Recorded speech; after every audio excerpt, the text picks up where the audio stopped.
Party के मुख्यमंत्री, पूरे पंजाब के मुख्यमंत्री, सारे लोगों के साथ राम मंदिर गए। राम मंदिर गए, अच्छा किया। नहीं भी जाए, नहीं भी गए तो वो उनका अपना फैसला है, वो उनका अपना फैसला है। लेकिन ये हम आप तय नहीं करेंगे, ये उनका तय करने का। लेकिन मुझे यह बताया जाए कि नवंबर में क्या कहा था आपने, कांग्रेस को क्या कहा था। मैं पहला सवाल मेरा है, दूसरा सवाल बाद में आप पूछेंगे, पूछिएगा। लेकिन no no no no no, पहला सवाल प्रभात जी वहां बैठिए, प्रभात जी वहां बैठिए, और समाजवादी पार्टी भी वहां बैठे। अक्टूबर में अगर मैं ना पूछूं अक्टूबर में क्या कहा था, तो मैं अपना सच कह रहा हूं, ये माइक वहां रख दूंगा और आज प्रोग्राम खत्म कर दूंगा। लेकिन पहला सवाल मेरा यह है कि आपको इन्होंने क्या कहा था। चिरकुट कहने में दिक्कत आ रही है क्या? आपसे नहीं पूछा, फूफा ना बनिए, चुपचाप बैठ जाइए, वहां बैठ जाइए, वहां बैठ जाइए चुपचाप। जवाब इनको देना, आप जवाब दीजिए। देखिए, मैंने आपको कहा कि किसी ने पहले प्रतिक्रिया दी, उसके जवाब में उन्होंने प्रतिक्रिया दी। लेकिन मैं जो कहना चाहता हूं, कहना नहीं, पहले मुझे बताइए कहा क्या था। सुन लीजिए, बोल दिया मैंने। क्या कहा था, कहा क्या था, बोल दिया। क्या कहा था? क्रिया हुई तो उन्होंने कहा, बिल्कुल कहा, चिरकुट तो आपने मान लिया, आज आपने मान लिया कि क्रिया की प्रतिक्रिया होती है। लेकिन इसमें क्या, मैंने नहीं, आपने माना कि क्रिया की प्रतिक्रिया होती है। गठबंधन की बात कर रहे थे, राम की अभी बात कर रहे थे, संजय ने हम कह रहे हैं उनको तो, उनका तो कान पकड़ूंगा, अभी खींचूंगा। लेकिन मुझे आप पहले ये बताइए। नहीं सुनेंगे, जाइए। जबरदस्ती है, जबरदस्ती है। इन नेताओं का दिक्कत यह है कि ये सोचते हैं कि इनको बुलाया गया तो इज्जत सुनेंगे। हम कहाँ सुनेंगे? जनता क्या बेवकूफ है? प्रॉब्लम है ना, मुंह बाहर आ, यहाँ पे खड़े हो, नहीं सुनूंगा, बिल्कुल नहीं, बिल्कुल नहीं। क्या कहना है तुम्हारे पास आज? गाना लाओ तैयार करके, कहाँ है? जाओ, हाँ तो गाओ। न छेड़ो हमें, हम सताए हुए हैं,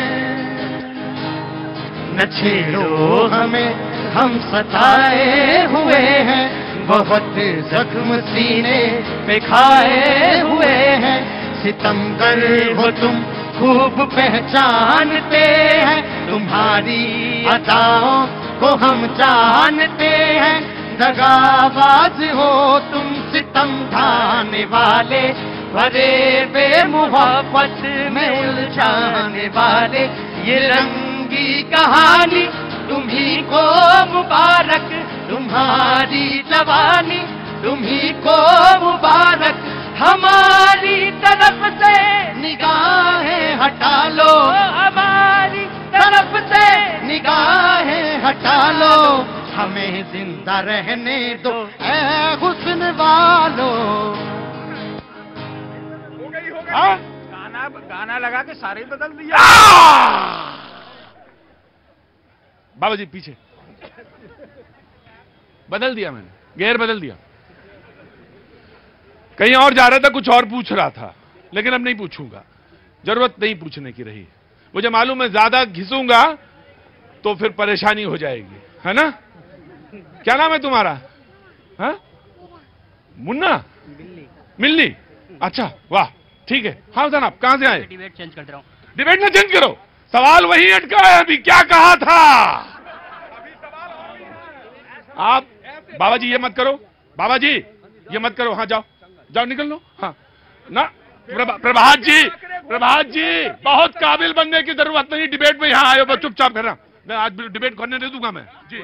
कोई मुझे भी एमपी एमएलए का उम्मीदवार बनाएगा। 9वीं पास होने के साथ साथ 10वीं 11वीं 12वीं ग्रेजुएशन भी कंप्लीट है, कोई पूछ ही नहीं रहा है।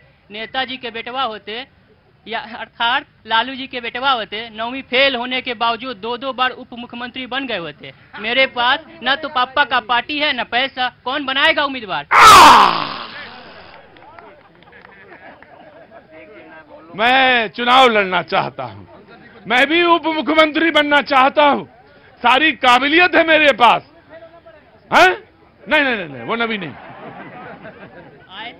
आए थे आम आदमी पार्टी को शाब्दिक भेंट देने। क्या देने आए थे?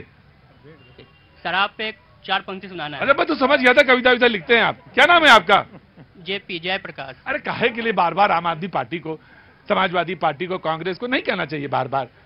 रोज रोज उनके बारे में नहीं कहना चाहिए, कुछ नया आप कुछ सोचो। और ये बीजेपी वालों काहे नहीं सुनाते हो कुछ? हाँ, ये सब क्या दूध के धुले हैं? बोले ये सब क्या दूध के धुले हैं? ना ना ना ना ना ना ना, ऐसा नहीं है। लेकिन सवाल का जवाब समाजवादी पार्टी आओगे नहीं, मैं बता दे रहा हूं, जब तक जवाब तुमने इनको क्या कहा था ये जब तक नहीं बताओगे हम डिबेट नहीं होने देंगे। आज ये तय है। चैलेंज जी। प्रतीक जी, मुझे लगता है कि आप जैसा समझदार व्यक्ति गलत दिशा में क्यों जा रहे हैं आप? अरे नेताओं से पूछ रहे हैं कि क्या कहा था, जो कल शाम का बोला हुआ सुबह बदल जाते हैं, उनके पीछे पड़ेंगे क्या कहा था, क्या कहा था। अरे बात यह करो वो क्या करना है, वो कौन क्या कर रहा है। अभी देखिए, ईमानदारी बरतिए साहब, मैं किसी के बीच में बोलता नहीं हूँ। अभी बात यह हो रही थी कि कौन प्रधानमंत्री। नहीं प्रभात, देखिए बोलने में प्रभात ये नहीं प्रभात नहीं, ये मूर्खता होती है। प्रभात दूसरे के बीच में बोलना मूर्खता होती है। मैं ये ले लूंगा, मैं हिसाब से पूछना चाहता हूँ, ये बड़ी बात कर रहे थे कि कौन प्रधानमंत्री नॉर्थ ईस्ट कितनी यात्राएं करके आया है। जवाहरलाल नेहरू से लेकर और मोदी जी तक बताएंगे ना ब्यौरा। मैं मोदी जी का बता देता हूँ, अकेला ऐसा प्रधानमंत्री है 9 वर्ष में 60 से ज्यादा बार गया है नॉर्थ ईस्ट। आप सारे प्रधानमंत्रियों का जोड़ लगा लो, अगर 60 बार कर गए हो तो बता दो, मैं चुनौती देता हूं। जो अरे भैया, जब एक बार बताओ दिक्कत अब इनका ये है। अरे उस प्रधानमंत्री को 23 करोड़ लोगों का ख्याल रखना है, तुम्हारा ख्याल नहीं रखना। दिक्कत तुम्हारी ये है कि तुम अपने कर्मों से बेरोजगार हो रहे हो और तुम दूसरों को दोष देने चले हो। जिनको 2019 में 23 करोड़ लोगों ने जिनको समर्थन दिया है, तो उनकी चिंता करनी है, तुम्हारी चिंता करनी है। नहीं होगी, नहीं होगी, नहीं होगी। समाजवादी पार्टी वाले चाहे कैमरा के आगे आके सर पटक दें, लेकिन आज डिबेट में वो नहीं आएंगे जब तक वो ये नहीं बताएंगे कि इन्होंने उनको नवंबर में, जोर से बोलो, इन्होंने उनको नवंबर में क्या कहा था। जनता सब जानती है इन्होंने उनको क्या कहा था। बस मुझे इनके मुंह से सुनना है। मैं आपको